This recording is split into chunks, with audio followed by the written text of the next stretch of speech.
Voilà, pour faire aider dans la magazine, la foi prophétique, la méthodologie, tout ça, les célébrités, dans le Seigneur. Il y a pour présenter un élément spécial pour nous. Déjà, vous avez un décor, il y a un et ça, pour la que combien de magazines la foi prophétique, tout ça, pour laquelle nous sommes en train de travailler dans le Seigneur, pour n'appuyer ma communication, qui va toujours la bonne nouvelle. La bonne nouvelle, et puis magazine la foi prophétique, parmi les dans le Seigneur, ces missions, les amis à kuvuka basai nzambe, oyo bazali na liloba ya nzambe, et puis une information, un message, bien aimé dans le Seigneur, koyeba na kopelela bino. Voilà pourquoi, bande kobosela na biso ebele ana kisasa na Brazzaville partout dans le monde, au travers de notre chaîne YouTube, bienvenue dans le Seigneur. Que le Seigneur vous bénisse abondamment. Magazine à votre prophétique, confiance que ça, nous ce que vous faites, ça nous sauver les mains, parce que vous voyez que, avant la magazine, la voix prophétique, le baron qui vous ici, c'est la profondeur. Ici, c'est la profondeur, la magazine, la voix prophétique. Alors que bienvenue dans le Seigneur, na dans un côté, nous allons avec un homme de Dieu où il y a vraiment habitué dans la partie de la foi prophétique mais assuré pour comprendre que Dali dans format sous nous allons pour présenter une émission il y a un journaliste alors dans plateau dans tout ce que Dali le révérend pasteur Nitogo Okira où il y a Dali Bongo secrétaire général il y a Alliance République démocratique du Congo ainsi que ADRDC. Votre papa, Marc, pour l'opportunité. Tous en aïsemo ya mort de la na biso qui est que Salomon du Politele vraiment de ce pays de la biso de na awa na émission de la vie pour le Galilée sur l'alliance publique et puis na yango tous en moi par élément et autre que cela na mokonale comment santé ya alliance publique. Nzambe aza na bomoi tozali alliance biblique ezali malamu na ngolo na nzambe e tozali kosala oyo nzambe alingi tosala po te mosala ya alliance biblique na RDC ezonga na ndenge esengelaki mpe ndenge esengeli ezala.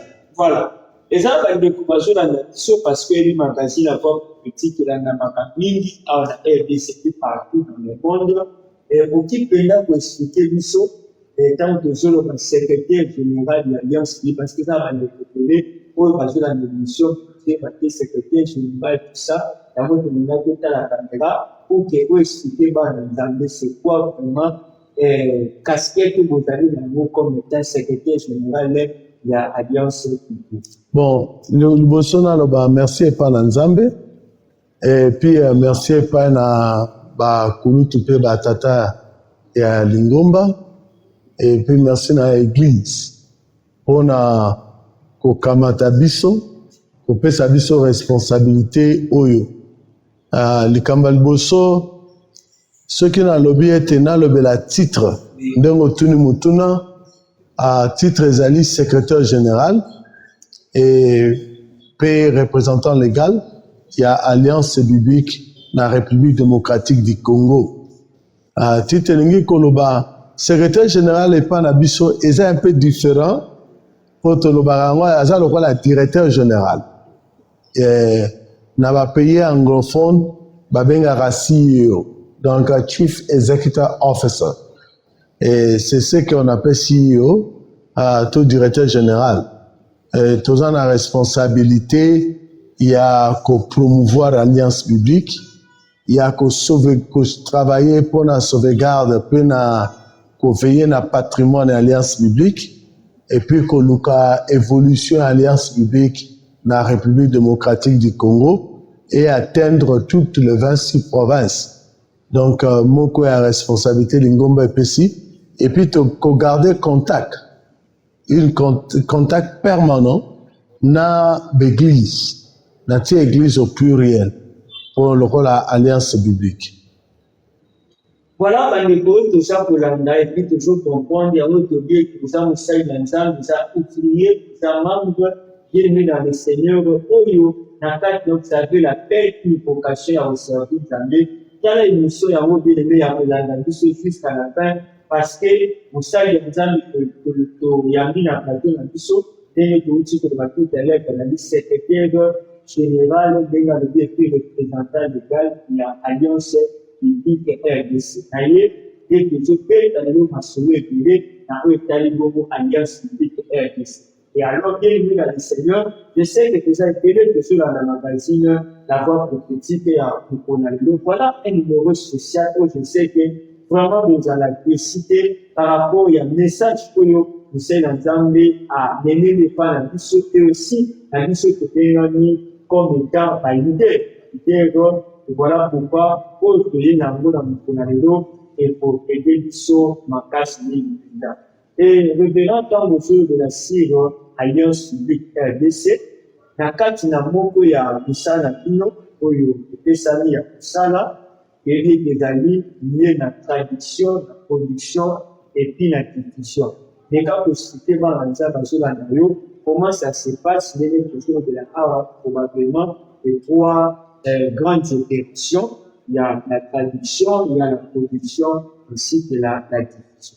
Bon, nayebi kolobela makambo misato, alliance biblique ya République démocratique du Congo ezali ya association sans but lucratif. Ton terme moko un peu vulgaire tolobaka ezali bien à l'église. Nande toko koloba.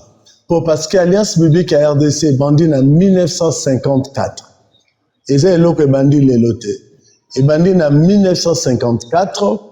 Et bandaki lokola a British and Foreign Bible Society. Donc, ngi koloba société biblique. Il y a anglais et étranger.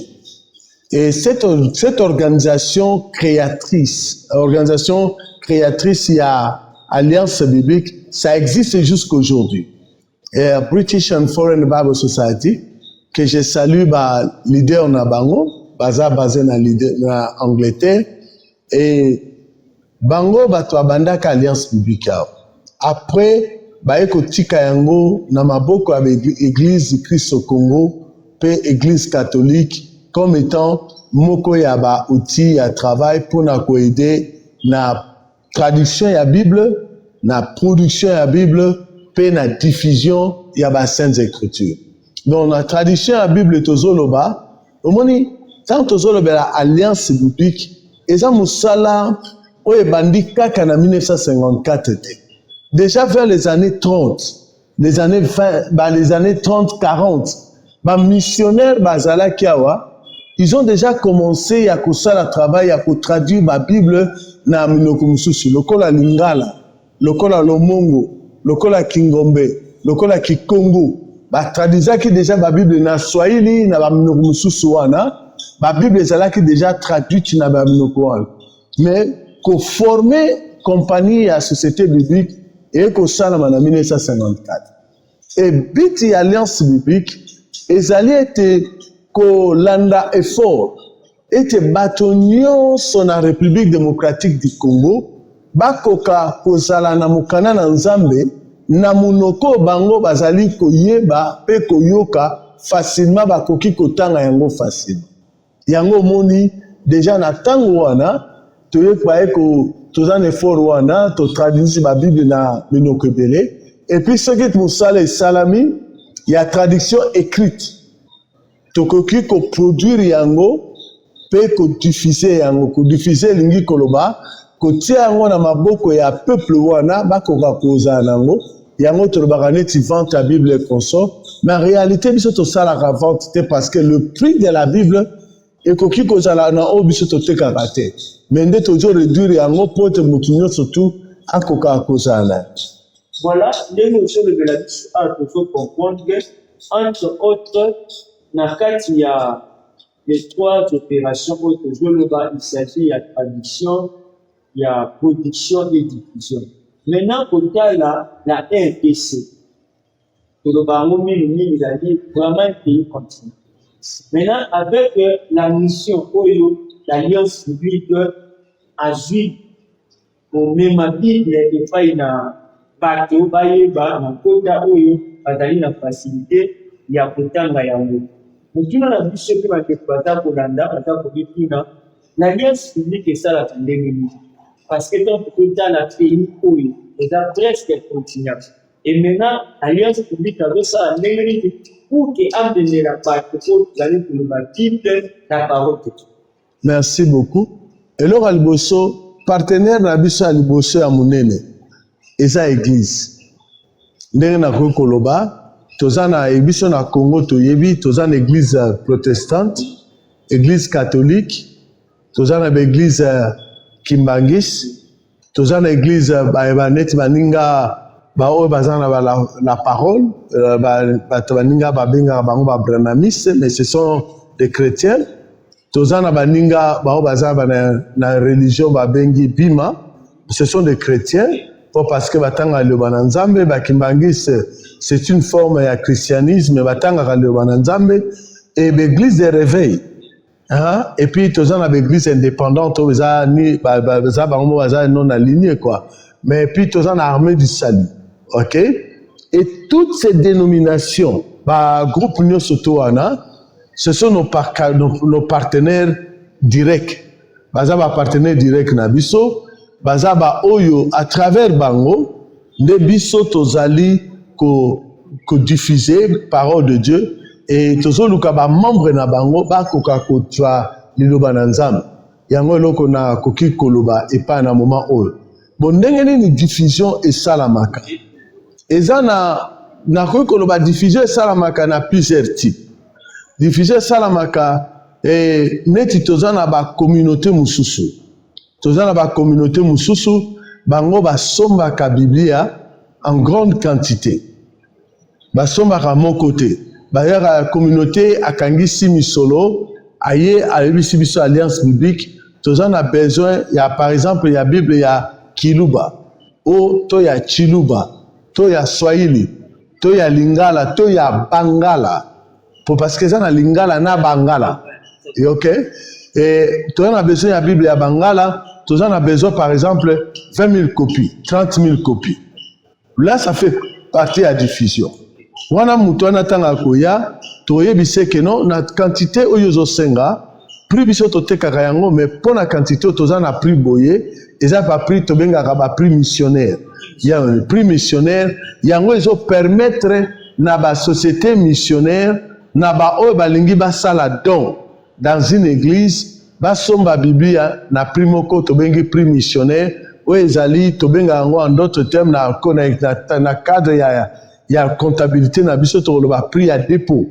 OK, yango prix missionnaire to prix à dépôt yango nde tokoteka biblia na talo wana mais toza lisusu na modèle mosusu ya diffusion esalamaka oyo ezali la vente individuelle ya saintes écritures auprès ya baindividu moto aye asombi biblia akamati ake kotanga to kosalela yango ezali moko ya modèle ya mosusu modèle mosusu ezali ete mingi ezalaka okomona bato baza na moto asali programme na ye keno nalingi nakabola biblia na betudia ya université mobimba to nalingi nasala boye mpo nasala boye toza par exemple nazozwa neti eza illustration par exemple que soki maman première dame de la république alobi ke non j'aimerais faire na produire bible moko oyo ekozala na maloba na ye mpo na jeunesse congolaise et maman plutôt président de la république to maman nini alingi asala ke non maman Denise alingi azwa biblia apesa yango na ba jeune congolais po biblia message wana ezala message teke ya mandat na bango mais ezala message wana etika na ba génération à venir aussi. Et qu'est-ce qui fait aye pa na biso na texte ya bongisi biso to ko bongisa biblia wana spécifique to benga yango biblia o ezali na anglais to ba customize ezali un peu pas adapté mais ezali imprimé par rapport à besoin na ye ndenge tokoki komema yango totala yango tokoimprime yango na quantité oyo alingi wana ekomi sorte mosusu ya diffusion mutu asombi biblia na quantité ebele ake kopesa yango na bato mosusu mpo batanga mpo basalela ezali don oyo tokoki kolobela na badon mais sorte mosusu ya diffusion esalamaka toza na baprogramme oyo tokoki kosala elongo na baeglise oyo ezali ete mutu soki asilisi programme wana suka akozwa bible biso tokokaba bible te mpo tokabaka bible te me biso topesaka mutu nyonso to opportunité azala na biblia na ndenge akoki kosombela yango siko programme wana akosomba babiblia par rapport ya besoin mpe apresente yango epai ya bato oyo baza na yango besoin apesi bango babiblia wana na fin ya programme songolo programme ya étude biblique programme ya écoute de la parole programme ya méditation to un séminaire bien déterminé na suka na yango bato wana bazwi biblia. Toutes ces actions nous appelons ça la diffusion. Maintenant, dans autre chose, vous avez expliqué à votre compagne. L'alliance publique a voulu atteindre directement des membres. L'alliance publique a une collaboration avec nous, partenariat avec nous stratégique avec Validé. Pour le but de l'alliance publique, depuis que vous avez implanté en RDC, quelque part comme ici, déjà, impact la crise déjà pour se faire sentir pourquoi il y a un lieu qui awa pour menga pour expliquer déjà peuple congolais qui est pas malamu l'importance de l'alliance parce que pour nous ce qui éclater à tout ce monde a pensa une grande mission pour l'alliance publique à ce nommé comme ici pensa si terrain alliance publique et yeba nous pensa. Merci pour Moria Monsala votre sala te luka bato bayeba alliance biblique na bozindo pe na malamu esali ete ndenge na lobino alliance biblique ebandi lelo te alliance biblique ebandi banda 1954 donc to alia bâtiment otoza na yango ezalaki bâti et inauguré na 1962 donc soki otangi mikolo ça fait à peu près 64 ans que le bâtiment les a coexisté, ça fait 72 ans que nous opéré dans la République démocratique du Congo. Mais tu travailles toujours en synergie avec l'église. Dans l'église, à niveau national, donc tu as une église à niveau national, tu as l'église de Christ au Congo, tu as l'église catholique avec ses 47 diocèses, tu as l'église Kimbangis avec toute sa variété à travers le monde que nous avons salué les leaders. Et puis, toujours, l'église indépendante, l'église de réveil. Tous ces leaders-là, biso tozan a devoir, il y a qu'à travailler le monde à Bango, il y a qu'à aller le monde à Bango, il y a qu'à l'approche à Bango. Est-ce que l'alliance publique a une collaboration politique libre de développer parce que ça a plus de 100 quelques communautés catholiques où tu peux faire ça statistique plus ou moins 47 diocèses. Sans compter l'église se réveille et les autres communautés ou encore ensemble et tout consomme. Maintenant, la collaboration avec nous, les Awa, Alliance publique à quelle politique libre ça pour que vous atteindre les leaders. Tout ça, dans le département, tu veux dire département de relations avec les églises. Département, tu as un département de relations avec les églises. Et ngai lokola secrétaire général naza approche na ba responsable à la dénomination et dans notre département de relations avec les églises tout ça na mission il y a que travailler na l'église na niveau national na niveau local c'est-à-dire ba paroisse ou ezali ba cellule de base il y a ba communauté il y a l'église. Nous avons une très bonne relation avec le CC. Je salue le président national et le secrétaire général à l'évangélisation, le révérend Cyril Alenge, l'évangéliste national, le président national nommé, révérend Jacques Louakou, et tout ça qui n'a réunion naïe. Et tout ce monde-là, toujours travaillé na Bango en collaboration. Donc, toujours travaillé na Bango. Et pour élargir la vision, pour atteindre la vision de lancer, ils allaient à plus de 1000 églises. Donc, tu as atteindre toutes ces dénominations-là. Et nous avons tenté de notre mieux. Moi-même, j'ai tenté à plusieurs reprises. Il y a, comme il y a frère pasteur Moïse Mbie, j'étais là, j'ai déposé à l'audience pour Nakuta Anaye. J'ai été chez l'apôtre Tunasi Marcelo pour Nakuta Anaye et je travaille très proche dans le révérend Tsembele là, il y a H de l'Alliance et à travers lui, nous travaillons non pas seulement avec l'église et la H de l'Alliance, mais nous travaillons avec l'association des écoles chrétiennes du Congo, AECO. OK? Association des écoles chrétiennes du Congo, AECO. Donc, autres travaillent dans Bango. Et dans le cadre de la SCC, tous en a battu sous bazan abisso très proche. Le col a prenant par exemple, hein, ce que zolananga, ninga bazolanda bisso, tous en a Papa Mpere Boy, celui qui est l'aumônier universitaire, l'aumônier national des instituts supérieurs. Et à travers lui, Papa a permis que bisso tout ça la tournée, tout que sur sa tournée, il y a ma paroisse, il y a protestante dans la ville et à Kinshasa. Et ça, c'est ce que nous faisons la collaboration. Toujours la collaboration, dans pasteur Don Yves, il y a Parole Vivante, hein, la présence de Dieu, que je salue. Et pasteur Don Yves a été, depuis que nous sommes là, il est un grand soutien pour nous. Et il est venu à notre secours pour nous vivre donc, ce qu'on peut dire, cette collaboration est croissante. Et nous voulons que Baninga Baolanda Bissona Sima va se sentir aisé à travers eux, à travers. Yeah. Tozo Luka Tokutanaye. Yeah. Tozo Luka Tokutanaye, passer les Jibaya Mampia. Personnellement, dans le cas Namunaye, Tofanda Tosolola, avec Mukuna, tout ce monde, nous sommes disponibles pour servir la communauté chrétienne. Voilà, tout cela dans ma magazine la foi prophétique numéro spécial. N'hésitez pas de prier. Il y a besoin de nous tourner vos réactions. Vraiment, nous avons et puis nous avons réussi aujourd'hui aux hommes en plateau d'école en plus à l'élo. Ici, il y a le secrétaire général et puis représentant légal à l'Alliance publique RDC. Ensemble, nous allons vous lever là.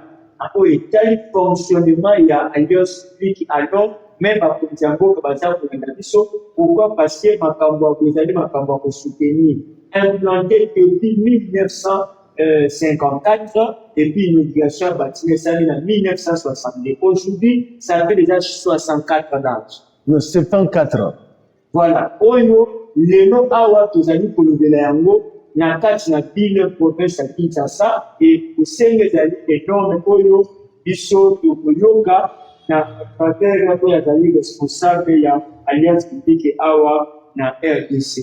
Toujours de la Makamotali partenariat, et il y a bien que, ça n'a pas politique et les politiques évoqué tout à l'heure, awa où vous allez pour ça la pour atteindre les représentants ou les responsabilités, il y a pas l'église. Alors, il arrive aussi des fois, dans le cadre de la communauté, pour nous faire stratégie pour ça là, pour nous aussi atteindre parce que tout ce temps où il y a Kinshasa et puis dans RDC en général, en tout cas statistique des amis, où peut-être on peut dire qu'il y a un autre peuple. Mais maintenant, là, dans mon cas, on peut toujours l'habitude à trouver que la grande partie des amis chrétiens et la carte de la rue, toujours dans ça, présence de l'Église. Maintenant, nous sommes à une alliance publique aussi pour la quartier de Bananzambé à porter aussi la parole. Bon, biso, na rekoloba ete, ndenge na zaki na réunion na zaki na ngolelo, na ba leader des églises. Et moko ya musala alliance biblique, c'est de travailler avec le leader des églises. Tout ça, on a un programme. Tout ça, on a un programme, tout ça, là, n'a que le nom même, le programme, il y a traduction. Net, tout ça, là, ici, le Nouveau Testament, n'a Pentateuque, il y a Bible, la Bible, il y a Lingala, il y a Sika. Lingala, mon, tout ça, benga, interconfessionnel. Le col a aussi ici, tant qu'on imprimer, parti à liboso to sala to memi en église o basalelaka lingala lokola tolingi ete lingala wana ezala utilize na baconfession nyonso eza na RDC, baninga église de réveil, baninga église protestante, baninga église catholique, baninga église kimbangisi, bato tu batanga texte wana soki batangi yango bapase batangi yango bamoni ke ezali komeka penza kosimba ndenge bango bameseli koteya, okomona ete na ntango wana biso tokozwa copie finale to baremarke oyo bango tokozwa yango tokomeka koharmonize mpo tomeka kobimisa la dernière version oyo ekozala utilisable avec tout le monde, mpe moto na moto akose sentir ke eyayi appui to misala na bango na kati yango ezali moko ya likambo biso tosalaka. Ok, bongo mpo toluka to atteindre bato nyonso tu, programme ya tradition eza moko ya élément, communauté oyo baza na besoin ya tradition bakoki koya elongo na biso mpo te totravaille ensemble mpo tomeka koatteindre bato nyonso tu. Eza na baprogramme ebele, toza neti sikoyo tozosala ce qu'on appelle la foi vient en écoutant. Na koki koyebisa bino te biso tosalaka traduction na ndenge mibale. Tobengaka tradition écrite oyo ezali biblia lokola toza nango na maboko, toza na traduction orale oyo ezali lokola soko ozoyoka keno lelo nazoyoka biblia na telefone, eza misala ya alliance biblique. Ok, eza na bato tobengaka traduction orale mosusu. Na tradition orale toza na deux types ya tradition orale. Tradition orale oyo ezali juste ezali narrative, hein? Narrative, c'est-à-dire la lecture des saintes écritures tel que ça est dans le texte. Toza na lecture mosusu tobengaka dramatique. Okoyoka ke moto azotanga likambo makomi na Nzambe, mais lokola baza komekola yango olie etangama na moto moko etangami na bato mibale bato misato. Wana babengaka la lecture auto-écoute ya parole de Dieu dramatique. Ozoyoka neti balobi ete Yesu ayebisi bayekoli na ye ete totelema tokende. Bayekoli bayebi na ye ete mokonzi tokokende ndenge nini. Oyo bamoto mosusu alobi oyo mosusu alobi bo.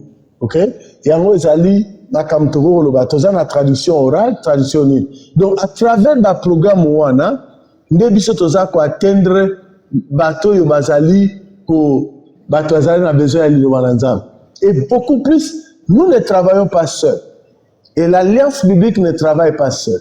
L'Alliance biblique, en réalité, nous sommes une agence de coordination de programmes où ils permettent l'Église, base à la ressources nécessaires, il y a propagation, il y a parole de Dieu. Donc, en d'autres termes, Togo Koloba, bisotoza support, il y a Église. Tous en a programme le jeune samaritain pour le ministère des jeunes. Tous en a programme sur le traumatisme pour un bateau bazo traverser un moment difficile dans la vie. Tous en a programme il y a interaction avec la parole de Dieu.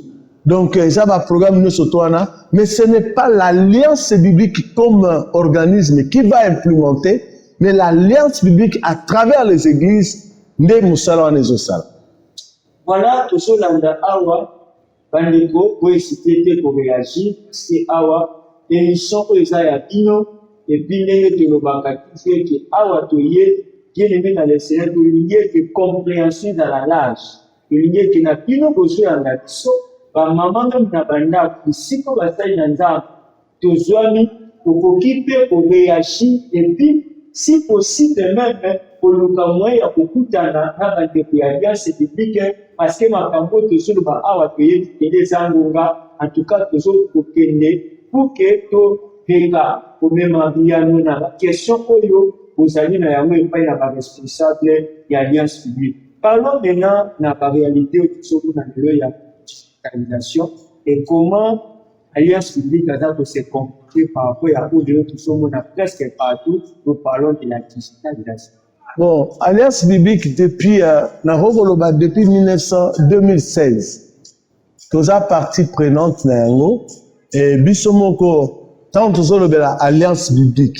Bato romo yoka akomba ngwa sikato yoka ngona mte. Bon, Alliance biblique yangonde babengaka la maison de la Bible. En d'autres termes, la maison de la Bible. Ok? Pour la maison, monsieur Césali, comme la maison de la Bible, mais sur le lobby, la maison de la Bible, c'est l'alliance biblique. Césali comme un acronyme ou comme un sobriquet, il y a alliance biblique. La maison de la Bible. Ok? Et alliance biblique a fait partie de ce que nous appelons alliance biblique universelle. Ce qui est une union de fédérations et de sociétés bibliques à travers le monde. Nous sommes aux alentours de 216 ou 226 sociétés bibliques à travers le monde parce que d'autres sont dans les pays, d'autres sont dans les îles, qui sont à travers le monde. Et ce qui fait que Bissot oso faire partie dans ce groupe-là.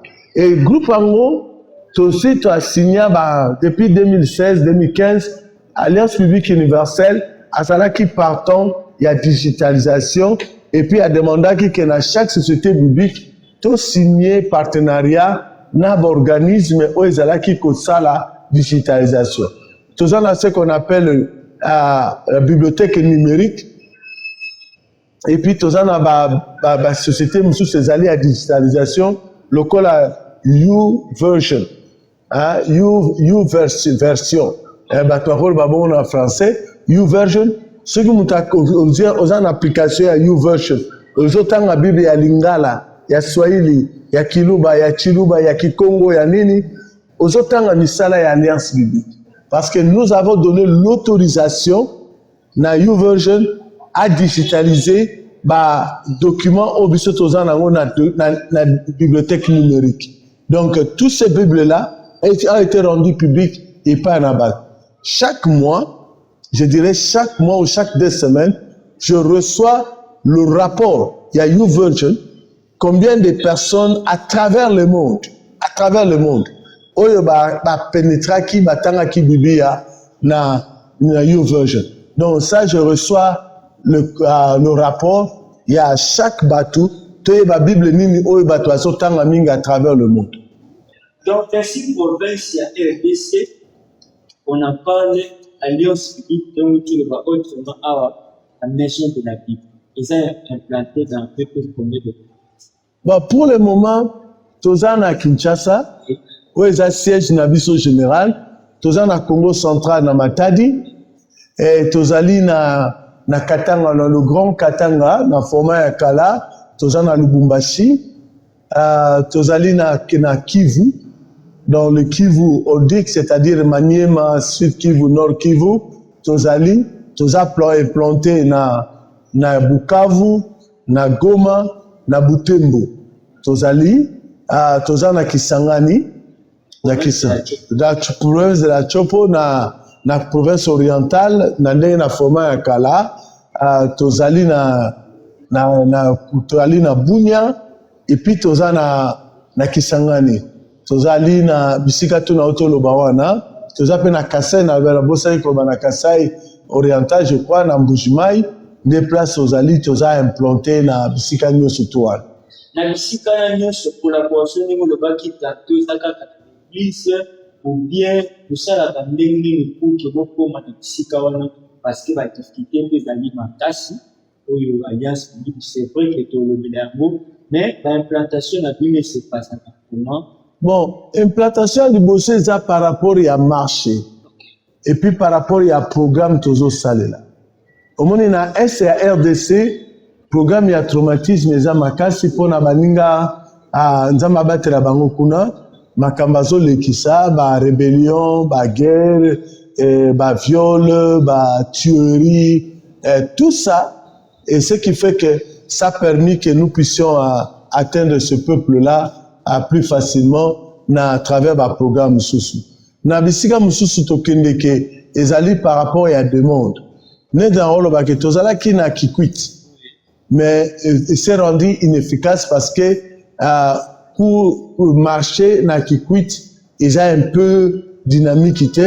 Le roi voulait que les amours ba province est enclavée et puis ils ont des ressources minières to mingi penzate et puis to là qui n'ambanda qu'en Équateur et ça dit que on a fini par fermer suite à marché par rapport à la réalité sur le terrain. Mais il y a un autre relancer. Notre vision est allée à quoi atteindre toutes les 26 provinces. Mais pour réussir à ça, les églises implantées dans Bakwawana doivent être avec nous pour que nous puissions réussir. Voilà, les églises implantées doivent tout faire pour travailler en synergie avec l'alliance biblique pour que vous allez pour avoir richesse nyonso ya alliance biblique ndenge tozali kolanda awa ete na portier wana bandeko mpe bana nzambe bayebaka kobénéficie na oyo tozali kolekasiro na bible ainsi que la lecture. Voilà pourquoi bandeko toza na intérêt ya kolanda mpe ya kosoutenir magazine la voix prophétique parce que awa tozali kosala ensemble na alliance biblique pour na nini fete lobi. Donc, par exemple, ce terrain, il y a pour moi la réalité pour nous, alliance biblique, elle a dit que ça la passe, ça va passer que les Congo et passe, les Congo et passe. Voilà, magazine à quoi prophétique, va nous allez afficher, n'a pas écran, n'hésitez pas à vous contacter, nous allons voir, bienvenue dans le Seigneur, pour comme ça veut dire, dans les finalement, ce que vous allez dans parce qu'à tout moment, vous allez intervenir et puis on a bien beaucoup de responsable de l'Alliance biblique RDC pour appuyer clair signaux ici car où vous allez dans la zone d'ombre et pour qu'il y ait surtout les lumière dans votre salle pour y avoir prophétique vous allez de salle. Révérend de Togo, vous allez secrétaire général de l'Alliance biblique et Malamini. Des fois, tout le monde a pas un pasteur ou encore un responsable de la chaîne, à dans la Bible, mais à utiliser soit téléphone, à utiliser soit des tablettes maillées, je sais la langue, et puis là, dans le tutorat, la majorité, il y a pas un table de l'eau, et ce monde a usage, il y a téléphone et la Bible électronique, de la Congo, la Bible électronique de l'eau. Bandeko awa sika okolimi tolanda mosali na nzambe réponse akopesa biso pourquoi parce que est ezali na avantage na bango to mpe ezali na désavantage ya alliance militant ozomona bazokosala batelefone et aussi babible électronique eza na avantage et désavantage ya alliance. Merci.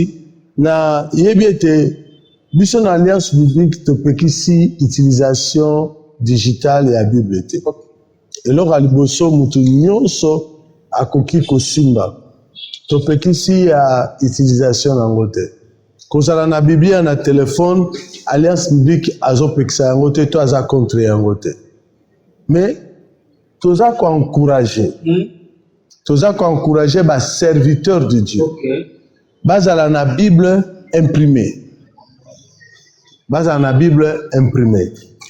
parce que sur le plan doctrinal, sur le plan il y a bonne séance.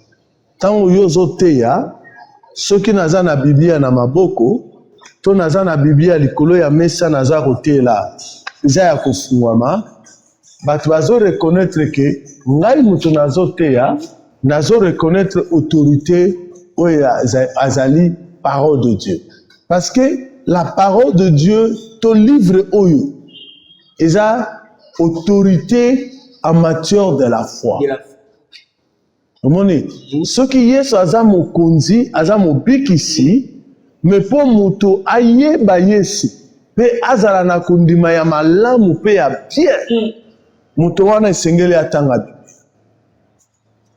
Na boite ke bato esengeli bakende na ba séminaire, ba conférence, na boya ngote, za mabete za malamu. Mais koleka malamu lisusu koleka soki moto atangi Biblia mote banda ebandeli ya lingomba tobana na premier siècle na deuxième na troisième tiko koma na tango tokomi ya âge ya digitalisation oyo âge ya digitalisation ebandi na 1990 to 90 kokende tikino lelo ça fait à peu près 35 ans que nous sommes dans cette époque-là. Biso tozo subir yango siko. Mais bandeli, ba chrétien, ba s'affermissa qui na lecture il y a saintes écritures. Il y a Ancien Testament, il y a Nouveau Testament et puis tant bazo yoka moté azoteya baza ko yoka ye na lumière ya parole de Dieu. Soki mutazo yoka moté sans que ayeba ke nazo yoka liloba na Nzambe, ngai moko naza na liloba na Nzambe nazo vérifier nazo yoka, automatiquement ekosala lusoko oza nango te nyonso bazoloba no ekokota yo po parce que oza na eloko ya oza nango te. Mais tandis que la parole de Dieu soki bato bayebi ekosala topekisi te. Mais on décourage, tozo décourager serviteur de Dieu atelemi liboso ya bana Nzambe azoteya bato afungoli telefone na ye neti nga sikoso nalobi nateya awa nazoteya na so na bina fungola naza na numero naza na mutu akomeli nga na Kinshasa, naza na mutu akomeli nga na Chine, naza na mutu akomeli nga na Facebook, naza na mutu akomeli nga tala bato bakomeli nga non automatiquement attention na nga ekomi détourné. Po sikoyo molimo wana nayoka ke lisusu l'église te. Nayoka ke sutan babenganaka milimo avant bato bateya to so bayoyo bayangani nayoka yango lisusu te. Mais tant biso tozalaki kokola soki tokende na prière tozalaki kobengana esprit de voyage. Esprit oyo amemaka bato na distraction. Esprit oyo aza kotroubler attention ya bato. Sikoyo nayokaka ye lisusu te. Nayokaka bato bazobengana milimo mabe soko yoki te na suka esprit ya distraction babengani ye te. Mais omona moto aza koyemba na liboso aza kobina de telle sorte azo distraire l'audience bato bazala lisusu na attention ya koya kokumisa Nzambe te bakomi kokumisa moyembi. Esprit ya distraction. Te ndala mosusu chorale mukolana balati kitoko bleu noir. Bato ore batia attention na manzembo bango bazoyemba mais modèle balatelaki na modèle bazobinela ememi audience mobimba. Omoni cet esprit afandi l'église po parce que molimo abosa se bobosani ye afa ayigami wana bosimba elongoro topekisi mutu na telefone digital te mais leki malamu tosimba Biblia po livre oyo eza na nguya. Voilà quand toza kolanda magazine à voix prophétique. Deux fois bien peu bisika bozali makambo tozobela awa ya Bible ekomi lelo tozobela yango phénomène moko comme ici na kati na biso na église fierté moko boye eza mabe te ndenge mosali na Nzambe alobi awa juste toemprunter bamona ya kobela ete eza mabe te. Mais le problème ezali alliance biblique ezali kodécourager parce que kotelema na biso liboso attention ya bato nyonso eza na biso.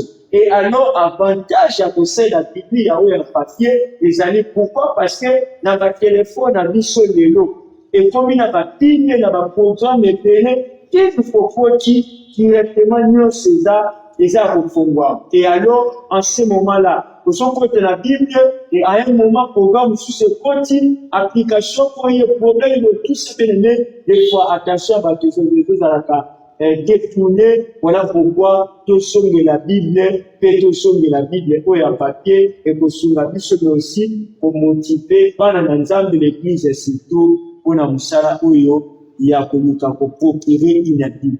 Merci beaucoup. Nous avons fait d'aller au sunga quand même pour quelle la réalité aussi. Par rapport à Batonios, les monophiles, ils ont apporté à Batonios. Pour s'engager, pour faciliter. Voilà où ils allaient pour la biso. Mais nous avons aussi un quoi. Mon ya programme Tozana ya 2027. Dieu voulant, ceux qui t'ont réussi, qu'au bengi sabibia, où il y a les sous namboka na biso, et toro koka. Kokitisa pri ya Biblia pour montrer sur ta la capable ya kosomba ya. Mais parce que le concurrence fait komi mutuna mega na ye azana facilité à télécharger. Donc puis élément wana fait alliance Bible peut contenir compte. Pourquoi le comme monsieur Jali que mutu azana mega na ye azana ba giga na ye ana facilité à télécharger yango pe fandi fois même plusieurs personnes na kati ya telefone yango toseli kolandisa bana oyo bandeko mosusu baawa quand même korevoir et puis kofacilite bato baza na bibi te parce que toute une personne bazangi bazosala telefone. Mais eza mabe te ke moto atélécharge baversion ya telefone ya bible alingi atélécharge.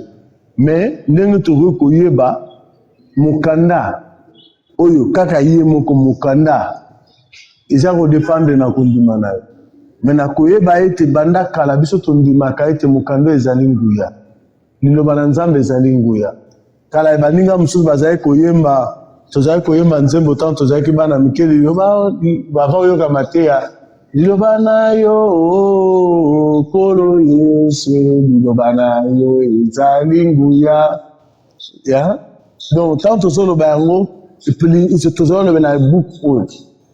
Donc ezonga nzembo wana azonga na ndako na nzembo esonga na bandako na biso na l'église magashi na kwa petite tozokende malema kosisa tere ngonga badifike nini oyo alliance publique tozokutana nango seke ezali ebele me bakonzi bazolanda pene na basala badifike tani tozokutana nango site. Bon, toza na problème ebele toza nango na terrain. Problème ya liboso ezali ete collaboration na biso na l'église, que l'église comprendre quelle est notre mission, qu'est-ce que nous pouvons leur apporter. Yango tozo koloba, yango na place yango na zo saluer collaboration toza nango na église du Christ au Congo, le président national, le révérend docteur, le professeur, parce que c'est le professeur révérend André Gédéon Bokundwa Bolikabe, Oyaza Kulutu, papa, babiso basoto bakete yende ba papa batikela biso. Et toko koloba et puis à parier toza na papa mpere bazo sunga pona ete tokoka ko résoudre ba problème toza na ngo na alliance publique et toza na ba ndeko epele loko na tanga qui passait dans Yves. Il y a la présence de Dieu et tozana bandeko passé nsembe tozana ba mama ya l'école privée bazana biso appui et toza vraiment na ba difficulté ou tozana ngo ebele et nakoki kozangisa te il y a un groupe ya ba chrétiens bazalia wa to nous encourageons baninga ba rejoindre bango. Il y a un groupe de fidèles, ce que nous appelons les amis de la Bible. Les amis de la Bible, ce sont des gens oyo na ba moyen na bango ba pesaka chaque semaine, chaque mois ou chaque trimestre ou chaque année quelque chose dans la maison de la Bible pour la maison de la Bible et continuer à fonctionner et coopérer. La maison de la Bible a connu beaucoup de problèmes depuis 2018. Ce qui te rôle fréquence na biso il y a importation, il y a production, il y a parole de Dieu, il y a Bible. Et ça là qui les sous-ndenge à la quitté. La majorité a ba programme autozalaki na ngo ezalaki na ralenti, ezalaki sous financé na autorité. Biloko tout wana, ce qui a fait que l'alliance publique a comme absente na marché et puis auprès à ba partenaires. Mao ba koli liboso vers les années 80 90 avant tout comme à 2010, avant tout comme en 2010, en tout cas, tout le monde connaissait l'alliance publique qu'on appelle la maison de la Bible. Il n'y a pas maison de la Bible seulement, mais la maison de la Bible. Donc, ce qui veut dire que nous sommes, notre beauté, c'est nous avons la parole de Dieu. Voilà, et dans quatre alliances publiques objectifs, et l'ambition, la perspective, la Bible, parce que bon, objectif Nabiso Aliboso, ils ont été moutounions sur Azana Biblia. Azana accès na Biblia sur le plan digital, sur le plan à papier, sur le plan oral. Et ça possible, et tout ça, matériel, nous surtout en tout ça, Rolanda. Mais tout n'a pas net ici côté. Mon il y a stratégie tout ça en collaboration avec l'église du Christ au Congo, bah église indépendante, na bah église de réveil Moussousou. Tout ça un programme, Tobengi, la foi vient en écoutant. Tout ça la formation de formateurs. Il y a l'Iboso de 17 au 9 septembre il y a année 17 au 9. Et vous allez na centenaire, na premier centenaire des églises protestantes, et na moka basal to kozala wana pendant 3 jours to koyekola comment et proclamer la parole en étant sur le plan audio. Autoproclamer la parole, on a tangi na expliquer, mais comment on a proclamer parole, oyo biso nyonso toyoki, ngana telemana limbola. Quels seront les objectifs? Donc, il y a un moment de formation toujours lancé et toujours en collaboration avec les leaders des églises. Et papa Ichiba, nana zoa jeune de bisote, toujours on a besoin d'aide et tout on a besoin tout dans une même équipe. Tout mais pour apporter le programme wana. Objectif est d'aller être plus les églises, plus les gens battent la parole de Dieu et plus va méditer la Sainte Écriture. Voilà, au sein de la magazine à quoi prophétique, alors toujours qu'il est retiré dans le magazine à Bissau, numéro spécial à Montréal. Et que vous avez appelé dans Kinshasa, vous avez appelé dans Brazzaville, partout dans le monde, au sein de la magazine et la voix prophétique et l'élo, et les dans le Seigneur pour comprendre que les corps dans soit l'élo, et ça y est que Yangami Awa n'a pas de alliance biblique RPC, na Sika Oyo, que ça y pour exploiter pe ko yekola po ezali bongo alliance publique mingi mukanda uchi koloba kumesani ko la maison de la Bible, pas maison de la Bible, la maison de la Bible. Wale dans les références et yebani partout dans le monde sur la maison de la Bible et carrément on fait allusion à alliance biblique. Alors peut-être même pour se faire une émission où n'hésitez pas à vous contacter par rapport à autre que vous allez pour le la awa na etali bongo alliance biblique et puis tokosonga lisusu bien aimé dans le Seigneur pour que tokota lisusu na bosilo parce que makambo ya koloba ezali ebele tele bonga efera mitobo tozotela kosilisa un mot par rapport à émission lelo et puis na bandeko bazolanda bino. Merci pour na bino na mama Lauriane aza na biso lelo te pe yo ezali secret ya kala toza ba collaborateur banda kala. To kanisi ete bo continuer kobondela pona alliance biblique. Alliance biblique ezali à association sans but lucratif. To bikaka na masungi ezouta na l'église. Pe masungi ezouta na bandini. Moto na moto nyonso oyo akobwaka soi na nzungo ya munene ezali bomo ya alliance biblique. Kuna nde tokoki kozwa mwa eloko po tosala makambo nzambe alingi tosala. Eloko mosusu tokoki koloba et tous en a besoin de prière. Na batinyo subozolanda biso, ba chrétien partout bobo de la nzambe pona biso, na mokumba otozana yango, po te musala ya alliance biblique zonga complètement na République démocratique du Congo. Likambo ya suka na koki koloba ete zali ete kopesa merci. Kopesa merci na bandeko nyonso ba oyo bazali kobondela nzambe pona biso.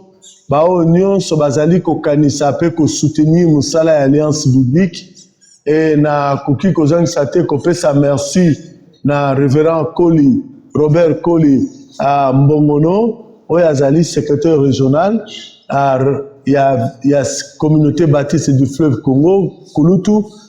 Merci d'être bakaiboto pour na appui pe soutien sur le plan spirituel, sur le plan matériel et sur le plan même financier.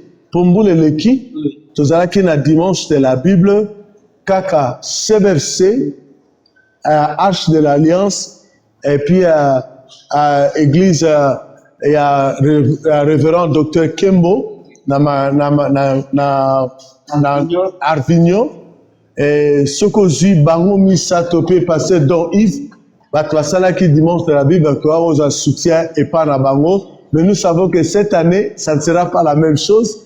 Nous en avons besoin à Bino Nyonso, les 103 communautés à SCC. Et en plus de ça, nous en avons besoin à l'église indépendante, église de réveil, bango Toubaye à Bapé Sabiso Maboko, pour tomber l'alliance biblique na Mboka na biso. Voilà, ça y est fini pour aujourd'hui. Vous allez appeler à Kolanda Magazine, la voix prophétique dans mon canalelo. En tout cas, merci à Bino sur la live biso, merci à invité la biso. Les révérends Nitogo, qui va d'aller au secrétaire général, qui est le présentant de l'Alliance biblique RDC. En tout cas, merci pour l'équipe Nyonso Basunga qui se pour que de lui et comme la banda que le Seigneur vous bénisse. Bye bye, petite année, à la prochaine. Merci.